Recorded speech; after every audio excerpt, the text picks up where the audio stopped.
Mindondo azalaki d'abord une bonne comédienne, la mise en scène kitoko, et puis la makambo musala qui est artiste et comédienne, donc très bien. Et en plus, l'association Nabiso ANTPC azaki chargé à protocole. Et azako sala musala na ye comme il se doit, sérieux. Ezatene bana basi mususi koyo basala makambo objectif na bango bo eza d'abord bazwa mibali na poto basi po bazwa mibali na poto mibali po bazwa basi na poto, donc objectif eza artistique te. Donc yango na pe komona pe même mabala yango pe loko les ana ba objectif yango te ya kosanga na mutuna ndenge normal mabala ngo eumelaka nango te yango na pe tozoyebisa soko osi mobali ya bien sérieux, ok, mais soko moni kaka ko kende te parce que kokoma na poto ce n'est pas le ciel. Biso eza pona batu mitu esalaka bato bayebi baza respect o bayebi ko raisonner, donc soko yena association na biso nde komona o bato bazaka na bango en l'air qui vantare pamba ko soki nini et pas na biso baza na place te. Très chers amis téléspectateurs, bonjour, bienvenue sur nos antennes. Aujourd'hui, on va parler de l'artiste et comédienne Mindondo qui nous a laissé après l'enterrement de l'artiste. Il y a eu quelques interventions des artistes et comédiens tels que le président de l'ANTPC, M. Massoumou Mabibian, autrement dit, Yala Kayala, s'est expliqué au micro de Chris Roland Lukobi, ainsi que M. Ados Ndombasi du festival Toseka. Il y avait plusieurs artistes tels que Rock Bodo, Papa Ngaloufar, ainsi que d'autres. Nous allons suivre en intégralité dans cette émission spéciale Mindondo. Mais avant tout, je dirais un merci à Prino Lubika, à l'argent propre, et bien des bonnes choses à Papa André Ngambou, Zola André de l'Angleterre qui nous sont enseignés en ce moment. Et un merci à Maman Grâce Ngambou, bien des bonnes choses à Domingas, Lumière, Jaena, Cru de Mer. Nous allons suivre en intégralité, puis nous allons revenir tout juste après pour la continuité de cette émission. Que retenez-vous de Mindondo? C'était la question que les artistes et les opérateurs culturels ont répondu. Mbote.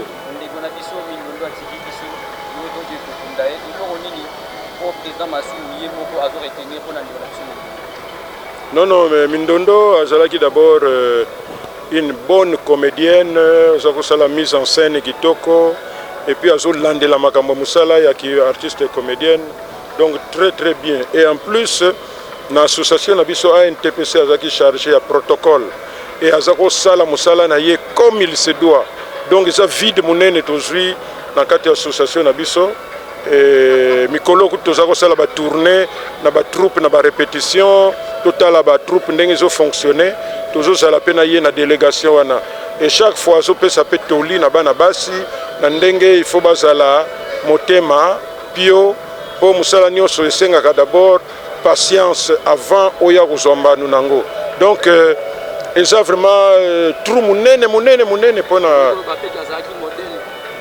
oui azaki modèle pona surtout pona basi, donc so bozo travailler il faut mona que non ye en tout cas zo makambo sérieux ezatene bana basi mususi koyo basala makambo objectif na bango bo eza d'abord bazwa mibali na poto basi po bazwa mibali na poto mibali po bazwa basi na poto, donc objectif eza artistique te.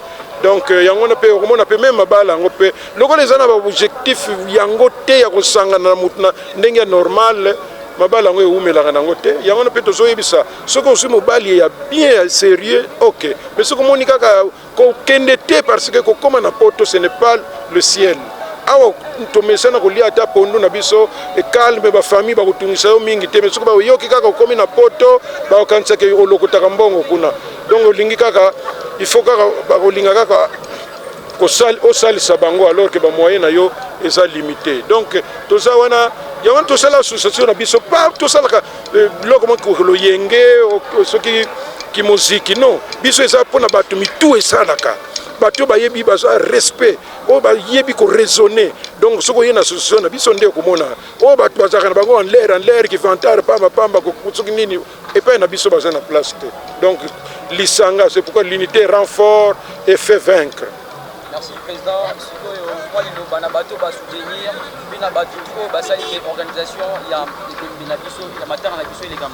Non mais nazo pesa bato nyonso merci mingi ndenge to comité na suka yango na lobaki atako ebandelezaki un peu de difficulté mais suka nde kontaka omoni ke to silisi malamu to lakisi première association culturelle or bazana hymne na bango tout ça eza biso donc bo trouver une place musuté donc nous sommes une association toujours lutter pour na conditions socio-professionnelles pas pour la musique ko keno kuta na pamba pamba en conseil na pia bango zaka balingana baza na bolingo baza na bomoko baza na unité et puis voilà c'est l'essentiel l'olène de Zanatinate Kokabouane Zanatinate la division ne paye pas c'est en étant unis que nous serons forts voilà. Mais je retiendrai que Mindondo était une grande star, une célébrité, mais surtout une artiste talentueuse, une artiste remplie de générosité, d'hospitalité. Que dire? Paix à son âme, que son âme repose en paix. Je n'oublierai pas ces moments de partage quand nous jouions ensemble dans certains films. C'était quelqu'un d'exceptionnel. La dernière fois que je l'ai rencontré, c'était aux obsèques de Bundoueri. Non, elle s'occupait de la partie protocole. Que dire, c'est une femme exceptionnelle. Aujourd'hui, je dirais à mon Dieu, protège son âme. Paix à l'âme de Solange Mindondo. Voilà. Papa journaliste, ah, tous rendre hommage à l'artiste Nambonda. Papa Nani,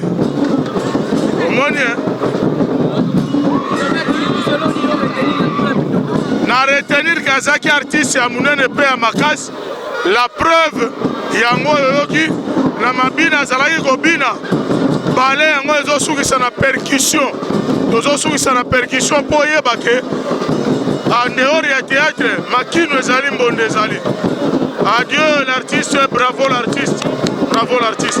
Votre attention pour écouter le mot de la coordination des obsèques en vue des hommages à Solange Ngolomingi Mindondo, artiste international de nationalité et d'origine congolaise, qui a fait la fierté du Congo, elle a fait la fierté d'Afrique tout entière. Nous célébrons, nous avions célébré ce soir non seulement sa disparition, mais nous avions célébré sa vie parce qu'elle n'a pas vécu en vain. Elle a été utile à la nation congolaise, elle a été utile à l'art congolais. C'est pourquoi nous étions unis comme un seul homme, comme une seule femme, pour lui rendre les hommages mérités. Alors, mesdames, mesdemoiselles et messieurs, en vue de clôturer avec cette cérémonie d'hommage mérité à notre sœur, à notre fille, à notre collègue Solange Ngolomingi Mindondo, nous allons accorder la parole au président national de l'Association nationale du théâtre populaire et de cinéma du Congo, son Excellence Monsieur Ndungi, Monsieur l'ambassadeur de la paix, ça c'est son titre, Monsieur l'ambassadeur de la paix, Ndungi Mabimi, Masumu Debrene, Yala Yala, Fumamanza, Tonya Kunzu, Babala Diakouba, Yambote Bote, de la Porte, Devema, l'artiste vertébré. Avant qu'il prenne le micro, nous vous demandons, tous les artistes et les fanatiques des artistes, les membres de famille, d'applaudir très très fort. Ça ne se fait jamais, les artistes mobilisés pour pleurer leurs collègues. Ça ne se passe nulle part que chez les artistes. Merci beaucoup. Merci, merci, merci, mon frère, collègue Rock Bodo Premium. Na Congo, il y a artiste et comédien nyonso. Oyo bazali représenté awa na podium. Tolingi topesa merci mingi na artiste et comédien nyonso ba collègue na biso ya awa na oyo bauti Manzangungu Gazangulu. Merci mingi pona oyo biso nyonso tosali totiki misala na biso pendant plus ou moins 3 semaines pona kobongisa toujours matanga ya ndeko na biso Mindondo.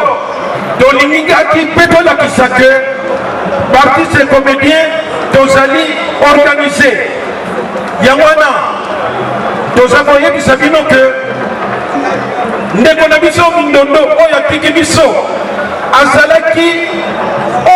azalaki kosokipe na bamatanga lokola boye to bafeti ye nde azalaki au four et au moulin mpona kodirige protocole oyo bozalaki koadmire na bafeti na biso mpe na bamatanga na biso.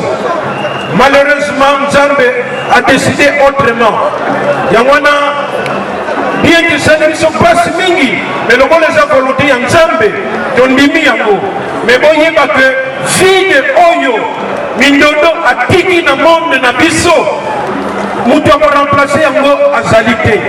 Na côté artistique azalaki artiste comédienne pe danseuse na ballet national na groupe Salongo très remarqué. Donc c'est encore un vide oyo et vous allez difficile pour nous remplacer. Ndenge tozali awa ba représenter ba groupe awa toza na ndenge mususu ya kolakisa bino mawa na biso te. Soki totelemi awa ezali mpona kolakisa bino ke tozalaki na bomoko mpona koprepare matanga ya ndeko na biso Mindondo.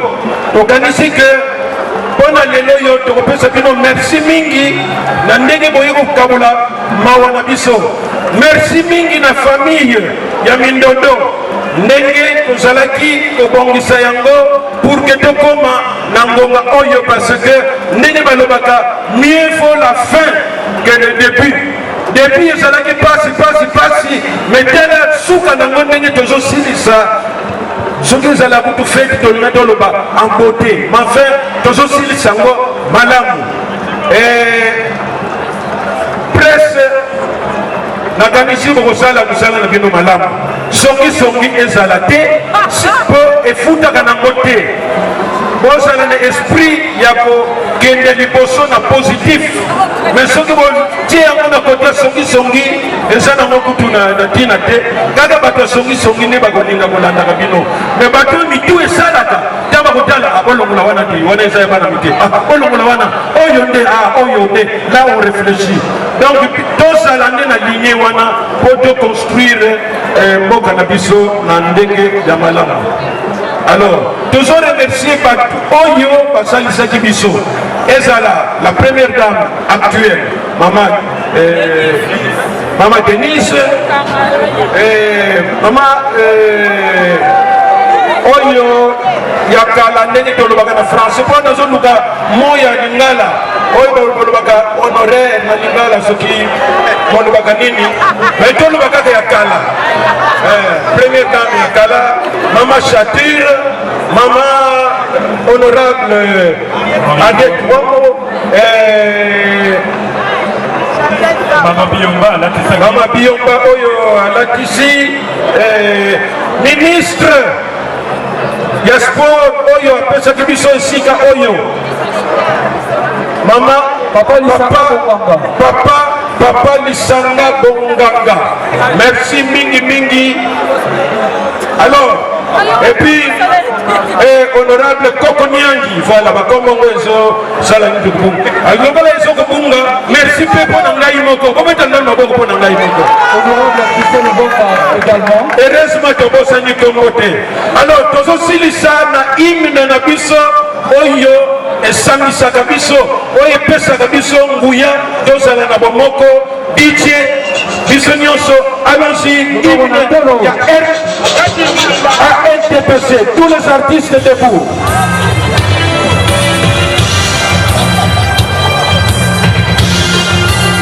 Tous les artistes debout. Le bon protocole, s'il vous plaît.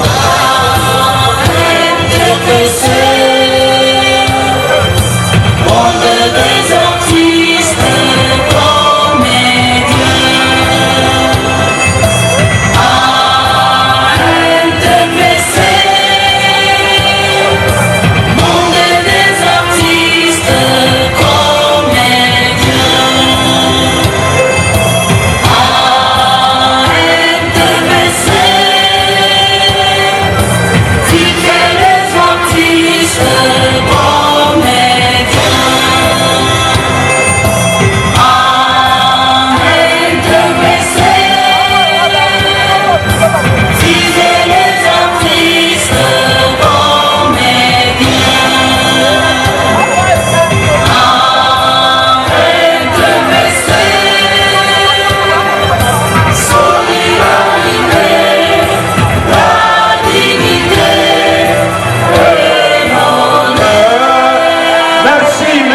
merci, merci, merci. Merci, honorable.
Là, venez de suivre en intégralité les obsèques de l'artiste et comédienne Mindondo, enterrée depuis la semaine dernière.